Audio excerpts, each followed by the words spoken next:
Dans cette vidéo, nous voyons comment ajouter une autre langue à votre site web construit sur Framework 360. Pour ajouter une langue, tout d'abord, nous allons dans Paramètres, puis nous cherchons Site web.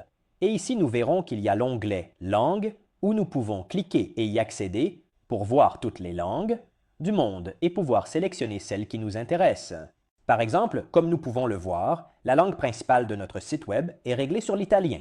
Qu'est-ce que la langue principale? C'est la langue dans laquelle s'ouvre la page d'accueil, c'est-à-dire le site web, sans sous-dossier, par exemple /, pour l'anglais, ou /fr pour le français. Comme nous pouvons le voir, en effet, nous avons ajouté la langue italienne et maintenant, nous allons voir qu'en ajoutant une autre langue, un autre drapeau apparaîtra ici. En effet, si nous cliquons sur Anglais et Français et que nous sauvegardons, en rechargeant la page, deux autres drapeaux auront été ajoutés permettant au site web de passer à la langue anglaise et à la langue française. Si nous voulons ajouter les drapeaux à notre menu, nous devons aller dans Site web, blocs globaux et chercher le bloc En-tête.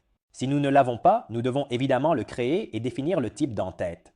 Nous renvoyons au tutoriel dédié. Ici, nous n'aurons qu'à aller dans la section où nous voulons ajouter les drapeaux et chercher à gauche l'onglet Multilingue, puis faire glisser Sélecteur de langue à l'endroit où nous voulons l'ajouter. De cette façon, nous aurons la possibilité de gérer les drapeaux via l'aperçu du drapeau du pays ou via un sélecteur. Cela permettra de passer par le sélecteur, comme nous pouvons le voir, italien, anglais et français. Le système multilingue ajoute automatiquement, dans le code HTML du site web, les balises appropriées pour le SEO.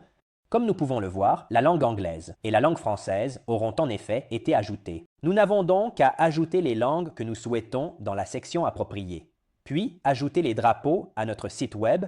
Enfin, si nous voulons rendre une langue alternative, la langue principale du site, c'est-à-dire que nous voulons que lorsque nous ouvrons la page d'accueil principale, elle s'ouvre par exemple en anglais, nous n'aurons qu'à aller dans la section des langues et définir comme langue principale, par exemple, l'anglais.